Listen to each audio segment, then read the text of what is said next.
Dan kita akan bersama-sama merenungkan firman Tuhan pada minggu pagi hari ini, masih dalam suasana Paskah. Marilah kita berdoa sebelum kita merenungkan firman Tuhan ini. Kita berdoa. Bapa, ini kami datang kepadamu dengan hati yang sungguh rindu akan firman-Mu. Bicaralah kepada kami ya Bapa, di tengah-tengah pergumulan yang tak kunjung usai ini, yang semakin lama semakin berat jika kami menghadapinya sendiri. Terangi kami dengan Roh-Mu yang kudus, baik hamba-Mu yang hendak menyampaikan firman-Mu, maupun kami semua yang bersama-sama merenungkannya. Dan biarlah kami melakukan firman ini dalam kehidupan kami sehari-hari, supaya kami bisa belajar untuk melihat Tuhan di tengah-tengah segala macam pergumulan kehidupan. Dalam Kristus Yesus kami berdoa. Amin.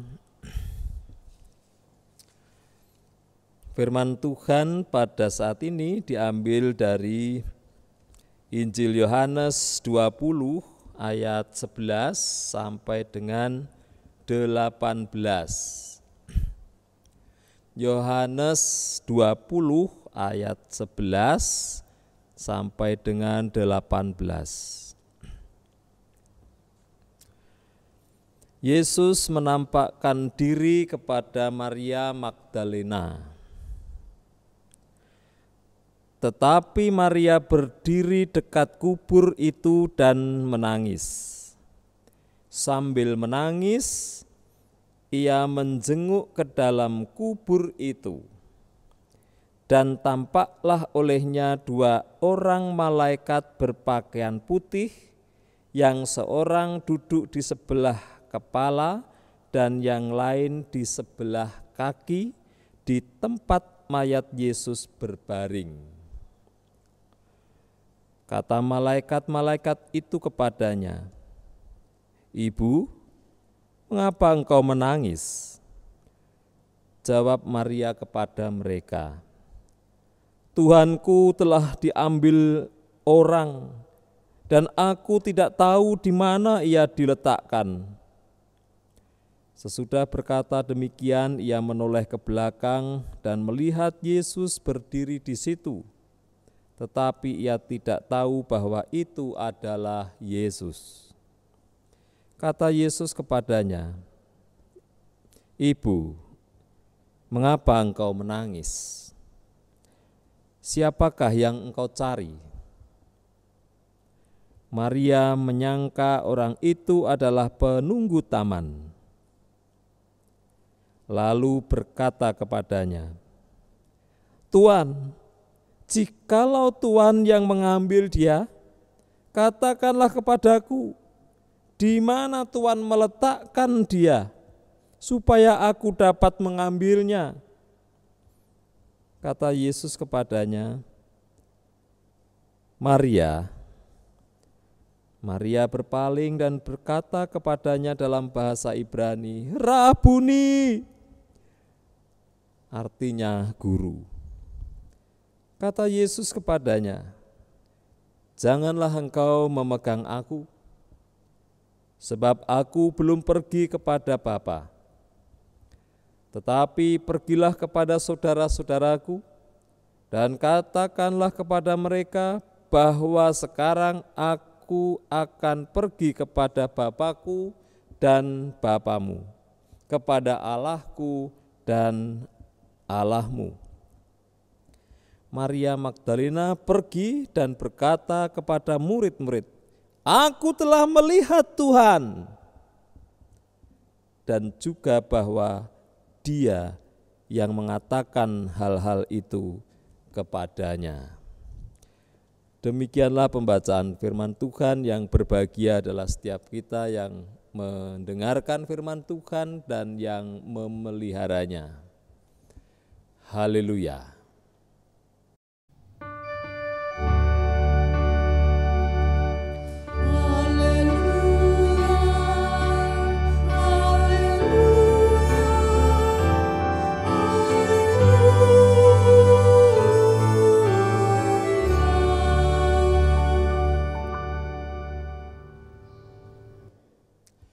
Selamat pagi, Shalom. Masih sama dengan hari-hari Minggu yang lalu, kita beribadah di rumah. Saudara-saudara yang dikasihi oleh Tuhan Yesus Kristus, tahun 2020 diawali dengan banjir parah dan besar di mana-mana. Bahkan itu terjadi tepat pada hari pertama tahun 2020 ini, yaitu 1 Januari 2020. Dan saat itu orang sudah mulai berpikir bahwa ini adalah pertanda buruk untuk tahun ini. Dan seolah benar apa yang dipikirkan orang, seolah ya. Karena tanggal 2 Maret diumumkan ada 2 orang terjangkit virus corona di Indonesia. Dan saudara-saudara yang terkasih di dalam Tuhan Yesus Kristus, wabah corona terus meluas dan belum bisa diatasi sampai saat ini. Jadi tahun 2020 menjadi tahun yang dibayang-bayangi oleh maut. Tahun yang dibayang-bayangi oleh kematian. Kematian pasien virus corona, kematian para tenaga medis yang merawat mereka, kematian para peneliti virus ini, disusul kemudian kematian para rohaniwan dan juga beberapa artis yang diidolakan banyak orang meskipun meninggal karena penyakit lain, tetapi berhubung peristiwanya itu pada saat wabah terjadi, maka penggemarnya benar-benar merasa terpukul dan kehilangan. Nah, saudara-saudara yang terkasih di dalam Tuhan Yesus Kristus, semua orang sekarang ini cemas kalau terjangkit oleh virus corona. Batuk sedikit, jangan-jangan corona ya. Pilek sedikit, corona bukan ya. Dulu melihat orang batuk itu biasa-biasa saja, tapi sekarang orang lihat atau berada di dekat orang yang sedang bersin, itu pikirannya macam-macam. Corona dia ini. Nah, saudara-saudara yang terkasih di dalam Tuhan Yesus Kristus, jadi penyakit batuk pilek yang dulu dianggap biasa sekarang seperti ancaman yang luar biasa. Belum lagi sekarang mulai banyak orang mengalami kesulitan ekonomi. Status PSBB makin meluas. Pekerja harian kesulitan mencari makan. PHK dan karyawan yang dirumahkan mulai bertambah-tambah. Belum lagi persoalan-persoalan lain. Kayaknya enggak ada habisnya kalau disebutkan satu persatu. Nah, saudara-saudara terkasih di dalam Tuhan Yesus Kristus, kekecewaan kepada tahun 2020 sampai memunculkan istilah di media sosial uninstall 2020.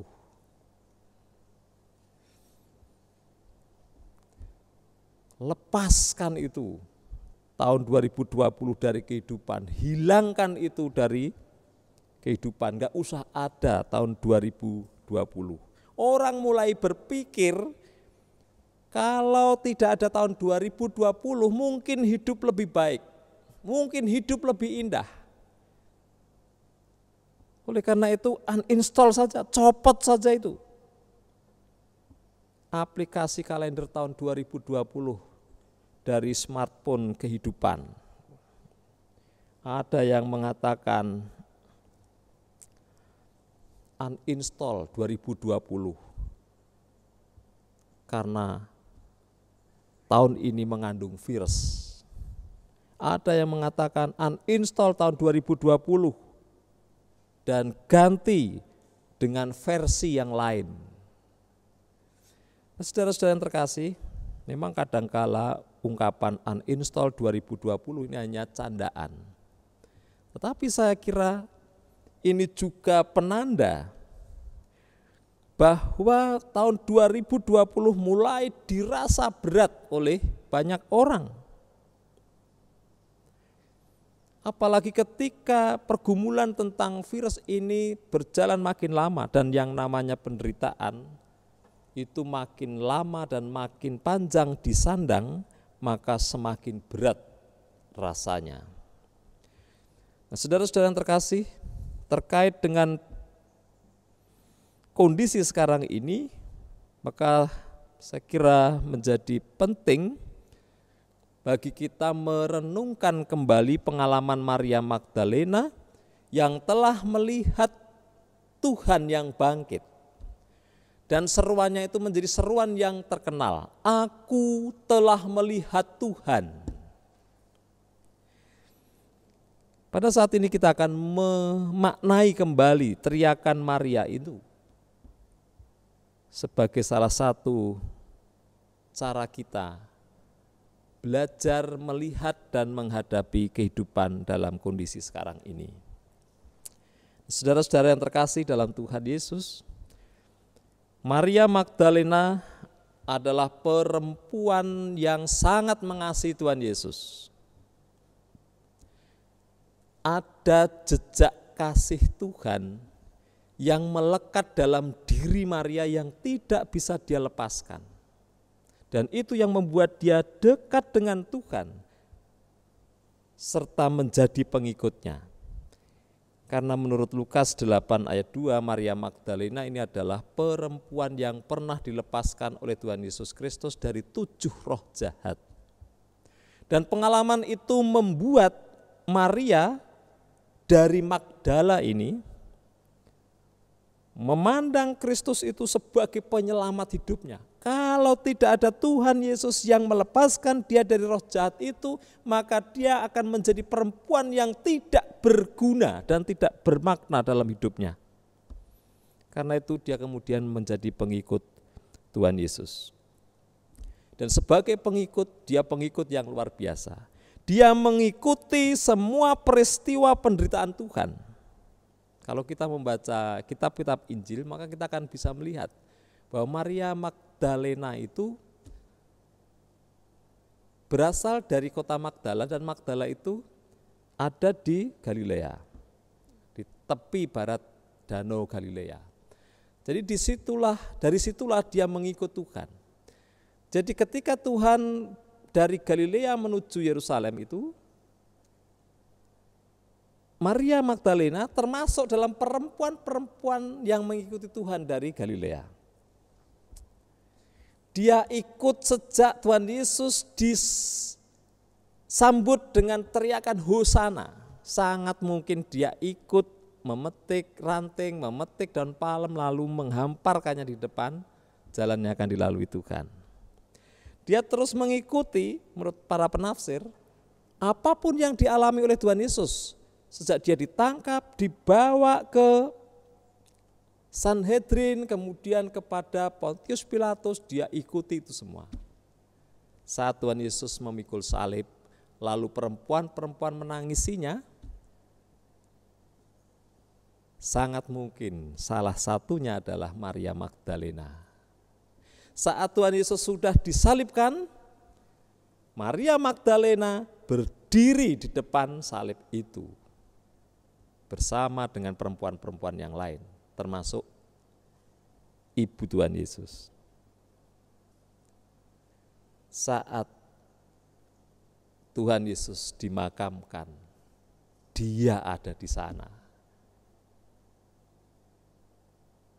bersama dengan Yusuf dari Arimatea, Nikodemus, dan Maria ibu Yoses.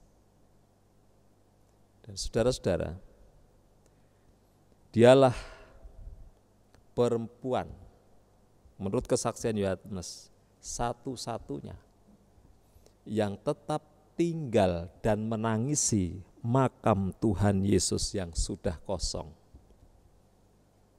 Petrus dan murid yang lain datang ke situ setelah diberitahu oleh Maria Magdalena, tapi kemudian mereka pulang. Maria bertahan di situ dan menangis. Nah, saudara-saudara, bagi Maria Tuhan Yesus bukan hanya idola, tetapi bagi dia Tuhan Yesus adalah juru selamat. Dialah yang membuat hidupnya selamat. Baginya Tuhan Yesus itu segalanya. Baik saat dia masih hidup maupun setelah wafat. Kematian Tuhan Yesus sama sekali tidak mempengaruhi cinta kasihnya kepada Tuhan. Maria tetap mencintai Tuhan sekalipun Tuhan telah tiada. Saudara-saudara yang terkasih dalam Tuhan, dialah perempuan yang pertama-tama punya inisiatif. Menurut Injil Yohanes diceritakan dia seorang diri itu pergi ke makam. Dia yang punya inisiatif untuk pergi ke makam Tuhan Yesus setelah hari Sabat lewat. Karena kalau hari Sabat orang tidak boleh pergi ke makam. Dan dia pergi ke sana pagi-pagi benar ketika hari masih gelap. Memang saudara-saudara, ini bisa ditafsirkan bahwa dia pergi ke sana karena takut dengan orang-orang Yahudi dan Romawi yang anti kepada Tuhan Yesus Kristus. Makanya dia berangkatnya pagi-pagi benar. Tetapi saya kira bisa juga kisah ini mau menunjukkan betapa ia sudah tidak sabar ingin melihat makam Tuhannya. Betapa dia ingin segera melihat seperti apa suasana di tempat di mana Tuhan yang disayanginya itu terbaring. Makanya dia berangkat pagi-pagi benar. Hatinya terdorong oleh cinta kepada Tuhan. Oleh karena itu dia ingin segera melihat apa yang atau seperti apa keadaan di sana. Saya membayangkan saudara-saudara yang ada di benak Maria pada waktu dia berangkat ke makam itu. Yang ada di pikirannya tentulah bayangan tentang Tuhan yang terbaring di dalam makam yang tertutup rapat. Dia tidak bisa lagi bercakap-cakap dengan Tuhannya itu, tidak lagi bisa mendengarkan ajarannya, tidak bisa lagi merasakan kehadirannya, sapaan hangatnya, suaranya, dan seterusnya. Kini dia hanya bisa melihat makam yang tertutup dan membayangkan tubuh Tuhan ada di dalamnya, sendiri, gelap, dan sepi. Namun bagi Maria tidak masalah. Bisa dekat ke makam Tuhannya saja, membuat dia merasa masih bisa mendekati atau berada di dekat Tuhan itu. Tetapi apa yang terjadi ketika dia sampai di makam? Pintu penutup makam sudah terbuka. Dia masuk ke dalamnya dan melihat tubuh Tuhan tidak ada lagi di sana. Dan ini bagi Maria Magdalena pukulan yang luar biasa. Karena dia tidak tahu lagi di mana Tuhannya dibaringkan. Dia seperti merasa terputus hubungan dengan Tuhan sama sekali. Kalau Tuhan masih ada di makam itu, dia masih bisa datang, merasakan Tuhan ada di dekatnya, tidak jauh dari dia. Tapi sekarang kubur itu terbuka, dia tidak bisa lagi menemukan tempat yang bisa membuatnya dekat dengan Tuhan, karena dia tidak tahu di mana tubuh Tuhan sekarang. Di pikirannya muncul tubuh Tuhan sudah dicuri orang, dan tidak ada seorang pun yang tahu di mana tubuh itu sekarang berada. Saudara, ketika dia memberitahu Petrus dan murid yang lain, tentu dia berharap agar mereka turut menemukan atau mencari di mana tubuh Tuhan Yesus diletakkan. Tetapi harapannya sirna, karena mereka hanya datang memastikan kubur itu kosong, setelah itu mereka pulang. Tidak ada keinginan untuk mencari tubuh Tuhan. Itu sebabnya Maria kemudian hanya bisa menangis di dekat kubur itu. Dia menangis sebagai ungkapan bahwa dia tidak tahu apa yang harus dilakukan. Dia tidak tahu lagi apa yang harus ku perbuat untuk menemukan tubuh Tuhanku.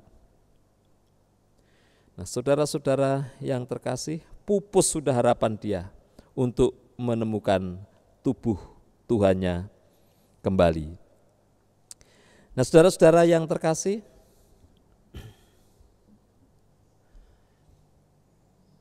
malaikat memberitahu pada Maria atau menyapa Maria dengan bertanya, "Mengapa engkau menangis?" Tetapi sapaan itu tidak cukup menghiburkan dia. Dia hanya mengungkapkan kepada malaikat itu bahwa tubuh Tuhannya dicuri orang dan dia tidak tahu di mana ia diletakkan. Saudara-saudara, kekalutan Maria telah membuat ia terus berpikir Tuhannya bukan hanya wafat tetapi hilang. Dan itu membuatnya kalut luar biasa.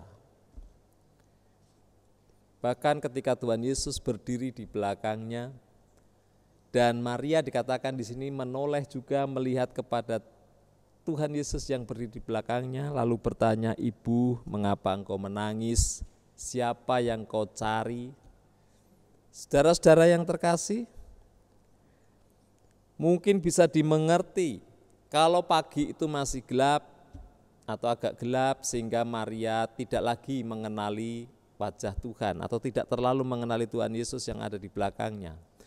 Namun saudara-saudara, sebagai orang yang dekat dengan Tuhan Yesus, mestinya tidak melihat wajah tak lupa suara.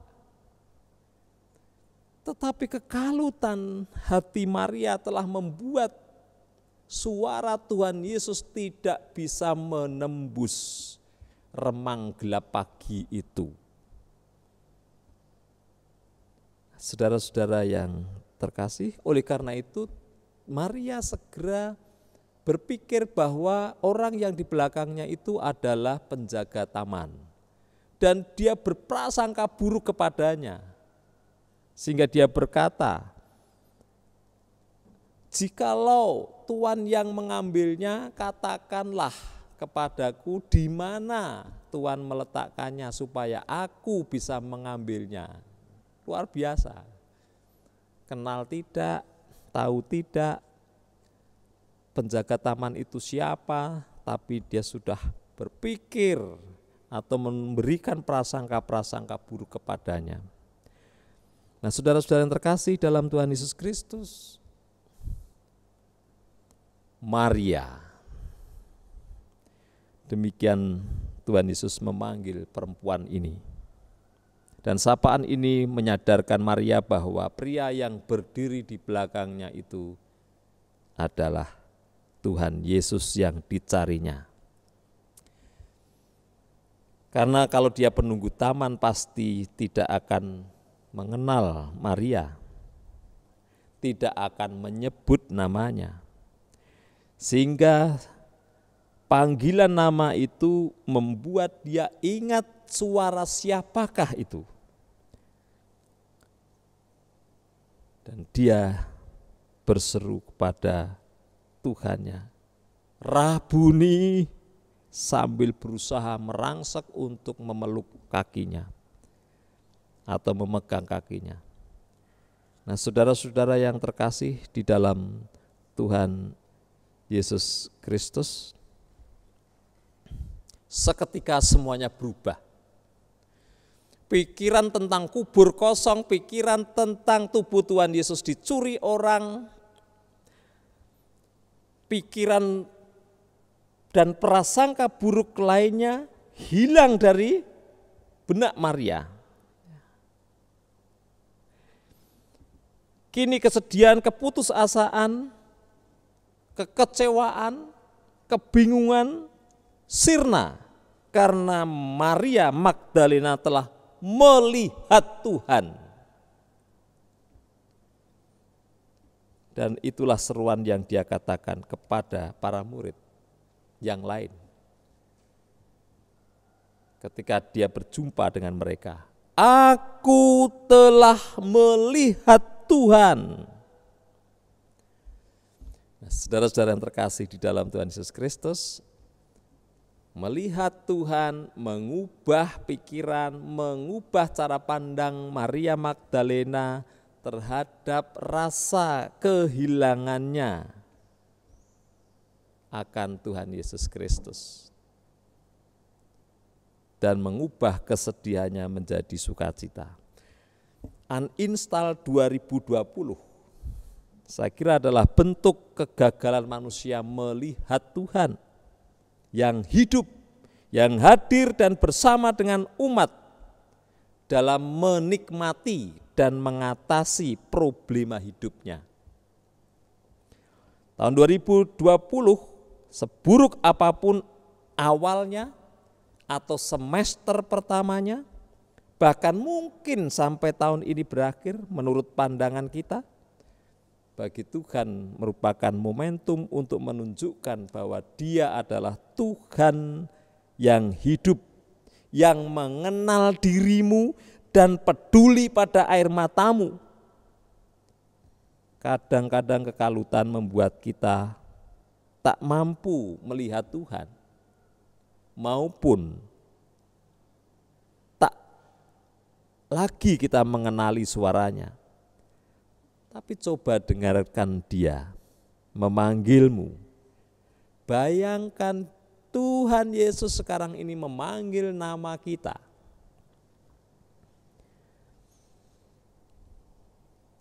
Lalu rasakan kehadirannya. Dia memanggil nama kita untuk mengatakan, aku ini Tuhanmu, berdiri di belakangmu, dalam jangkauanmu, untuk mendukungmu. Apa yang harus kita lakukan? Berpaling, melihat Tuhan yang berdiri di belakang, supaya kita bisa mengenalinya. Dan saat kita melihat Tuhan turut bekerja dalam pergumulan kita, dalam persoalan-persoalan, dalam wabah yang sekarang sedang terjadi, maka semua kekecewaan kita akan sirna terhadap tahun ini. Kesedihan kita akan hilang, berganti dengan sesuatu yang sungguh berbeda, yaitu sukacita, semangat, dan pengharapan. Lihat apa yang Tuhan lakukan setiap hari di tengah wabah ini. Maka kita akan berseru seperti Maria, aku telah melihat Tuhan kemarin, hari ini, dan juga esok. Saudara-saudara yang terkasih dalam Tuhan Yesus Kristus, tetapi bukan hanya itu. Kita tidak cukup hanya melihat Tuhan untuk diri kita sendiri. tetapi kita juga dipanggil untuk menolong orang lain bisa juga melihat Tuhan di balik kekalutan yang sedang mereka hadapi. Caranya dengan peduli dan berbagi. Saudara-saudara, sebungkus nasi bisa membuat tukang becak, tukang sayur, pemulung, abang ojol berkata, puji Tuhan, Tuhan baik. Mungkin yang beragama lain mengatakan alhamdulillah, matur nuwun Gusti. Bayangkan, ketika kita peduli, orang jadi ingat bahwa Tuhan ada, bahwa Tuhan memelihara mereka hari itu. Mereka bisa melihat Tuhan dengan apa yang kita lakukan kepada mereka. Sepotong kue, seperangkat APD untuk tenaga medis akan membuat para dokter dan perawat menyebut nama Tuhan dengan syukur. Puji Tuhan, Tuhan masih menjaga kami dan mengirimkan orang-orang yang peduli. Jadi sekecil apapun kebaikan dan kepedulian yang kita lakukan di tengah-tengah wabah sekarang ini pasti akan menolong orang lain untuk melihat bahwa Tuhan ada, hidup, dan mengasihi mereka. Nah, saudara-saudara yang terkasih dalam Tuhan Yesus Kristus, sebagai gereja kita patut merenungkan, mungkin inilah saatnya untuk berpikir apa yang bisa kita lakukan. Dengan adanya virus ini banyak program yang tidak bisa berjalan. Barangkali kita bisa mengalihkan anggaran untuk kegiatan-kegiatan itu menjadi dana atau anggaran untuk peduli terhadap wabah corona ini. Yaitu kepada mereka yang terdampak secara ekonomi, kepada mereka yang membutuhkan peralatan-peralatan untuk merawat para pasien COVID-19, dan seterusnya. Nah, saudara-saudara yang terkasih, bagi gereja yang mempunyai dana diakonia yang cukup, inilah saatnya untuk menggunakannya. Karena gereja bukanlah lumbung keluarga, tetapi lurung.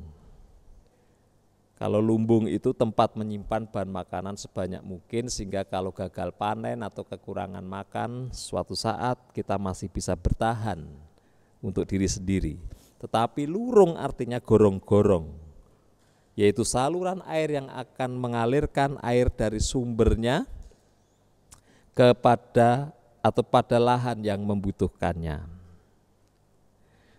Warga jemaat pun bisa melakukan aksi terbatas di sekitar rumahnya masing-masing. Kita bisa berbagi dengan satpam di komplek bagi tinggal yang di komplek, kepada abang ojol yang lewat di rumah atau yang kita mintain tolong membeli sesuatu. Kalau saudara ingin makan bakso, belilah 2, yang satu dimakan sendiri, nanti yang satu buat bapak ojolnya. Atau saudara-saudara bisa juga melakukan seperti yang sekarang ini lagi banyak dilakukan orang, pesan makanan lewat ojol, tapi begitu bang ojol sudah membelinya atau sedang membelinya, kita chat dia, makanan itu untuk bapak saja, dan seterusnya. Kita bisa berbagi dengan tukang sayur yang masih tetap melayani kita setiap hari dengan cara yang sederhana. Kalau punya makanan ya bisa berbagi, punya mungkin susu kotak bisa kita berbagi, dan seterusnya.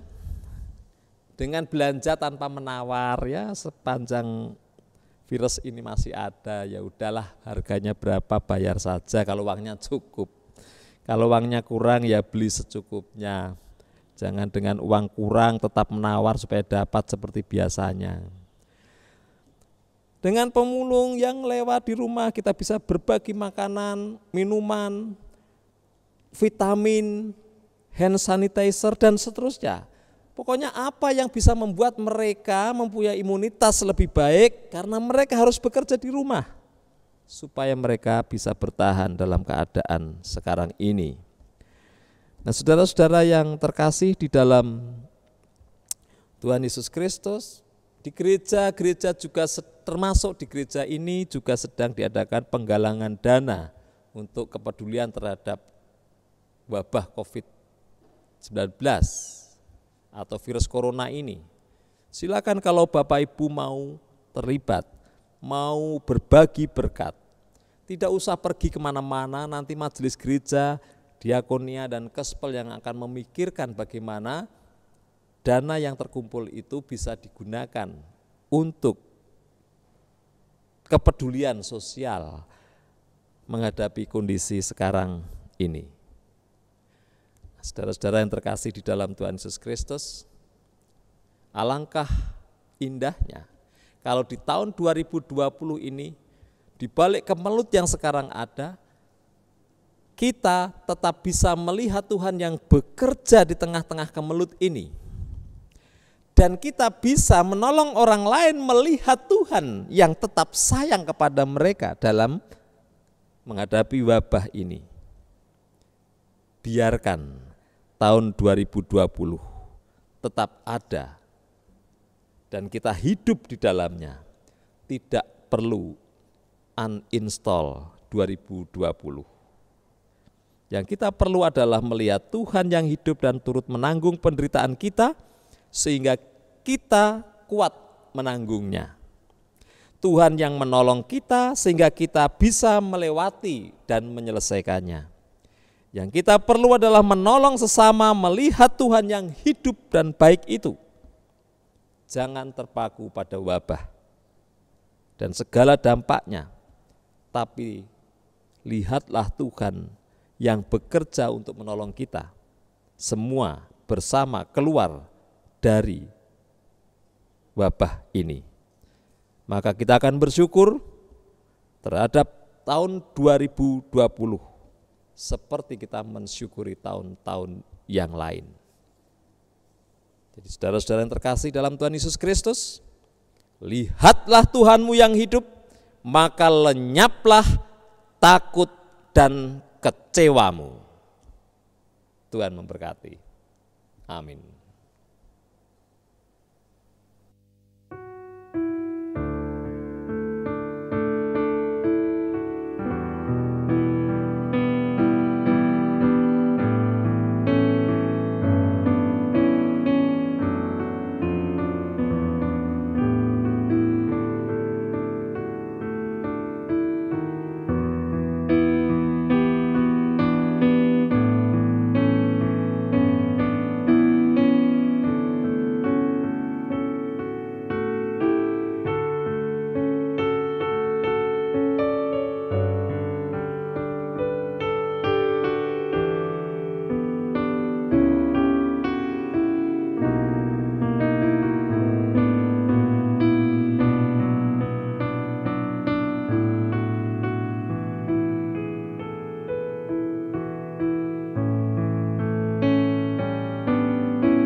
Mari kita berdoa. Bapa yang penuh kasih, kami hampiri hadirat-Mu kembali, mengucap syukur atas firman-Mu yang mengingatkan kami, agar kami bisa melihat Tuhan di tengah-tengah kemelut kehidupan, dan menolong mereka yang putus asa untuk bisa menyebut nama-Mu kembali, dengan ucapan syukur dan sukacita oleh karena di tengah-tengah kesulitan yang mereka hadapi, mereka masih bisa merasakan Tuhan yang bekerja melalui saling peduli di antara kami semua. Bapa yang makasih, kami ingin menjalani tahun 2020 ini. Kami tidak ingin berpikir bahwa tahun ini lebih baik tidak ada. Karena kami yakin tahun ini Tuhanlah yang mengadakannya dan bahwa Tuhan punya maksud yang indah di balik berlangsungnya tahun 2020. Sekalipun diawali dengan bencana dan berlanjut dengan wabah sekarang ini. Namun di balik itu semua ya Tuhan, kami sungguh melihat betapa Tuhan sayang kepada kami semua. Dan Tuhan ingin kami tahu bahwa Engkau ada dan hidup. Bapa yang makasih, hari ini seperti biasa kami kembali berdoa. Bagi saudara-saudara kami yang terjangkit virus corona, Tuhan beri kekuatan, harapan dan semangat. Dengan kehadiran Tuhan di dalam hati mereka, melalui para perawat, melalui dokter, dan orang-orang yang bisa mereka jumpai setiap hari di tempat isolasi. Bapa, hadirlah juga dalam doa anak cucu dan keluarga bagi mereka. Dan dengarkanlah doa-doa mereka yang rindu, saudara mereka yang sakit ini kembali pulang. Begitu juga doa kami untuk para perawat dan dokter, Tuhan lindungi mereka dari dampak virus corona ini, juga keluarga mereka, oleh karena mereka sangat berisiko untuk terpapar. Hanya Engkaulah yang bisa menjaga mereka dengan kasih-Mu. Doa kami juga untuk semua orang yang mengalami dampak ekonomi dan sosial oleh karena wabah yang sudah berlangsung cukup lama ini. Kami mohon kepadamu Tuhan, terus hadir, terus memberi mereka jalan keluar terhadap kesulitan yang dialami. Kiranya kesulitan yang sedang terjadi membuat mereka makin kuat berjuang, teguh untuk berusaha memenuhi kebutuhan. Tolonglah perusahaan-perusahaan untuk bisa menyelamatkan para karyawan tetap bekerja. Dan jika nanti semua wabah ini semua wabah ini berakhir, biarlah saudara-saudara kami yang sekarang dirumahkan atau di PHK bisa dipekerjakan kembali. Ya Bapa yang makasih, kami tahu bahwa ini tidak mudah bagi para pengusaha maupun karyawan mereka. Kami mohon kepadamu kiranya ini tidak terus berlangsung dan akan bisa diatasi sehingga kami bisa mulai berjuang untuk menuju ke pemulihan keadaan bersama dengan Tuhan. Kami doakan saudara-saudara kami yang sakit, yang mungkin kekhawatirannya menjadi lebih besar oleh karena kondisi tubuh mereka yang lemah. Sedangkan virus ini lawannya hanyalah imunitas tubuh. Berikan kedamaian, ketenangan, dan keyakinan bahwa jika mereka menahan diri tetap berada di rumah, maka semua akan baik-baik saja. Dan jika mereka terus berharap kepada Tuhan, maka Tuhan juga tidak akan tinggal diam. Bapa yang makasih, berilah semangat pada kaum muda menghadapi kondisi sekarang ini. Supaya mereka tidak putus asa, supaya mereka juga tidak menghabiskan waktu mereka untuk diri sendiri, tetapi juga untuk berdoa dan mungkin melakukan sesuatu untuk bisa menjadi berkat bagi orang lain. Bapa yang makasih, kami mau menyerahkan kepadamu semua rasa duka dan kehilangan di balik wabah ini. Tuhan sendiri yang akan hadir dan memberi kekuatan kepada semuanya. Kami mau serahkan semua keluarga kami ke dalam kasih-Mu, lindungilah kami dan jagailah kami. Tolong kami ya Tuhan, supaya kami tidak terpaku pada wabah ini sampai kami tidak bisa melihat lagi bahwa Engkau ada, hadir, dan berbuat sesuatu. Tolonglah kami supaya setiap hari bisa melihat apa yang sedang Tuhan kerjakan hari ini bagi kami semua. Ya Bapa, inilah doa-doa syafaat kami kepadamu, semua kami mohon di dalam nama Tuhan kami Yesus Kristus. Dan bersama-sama kami menyanyikan doa Bapa kami.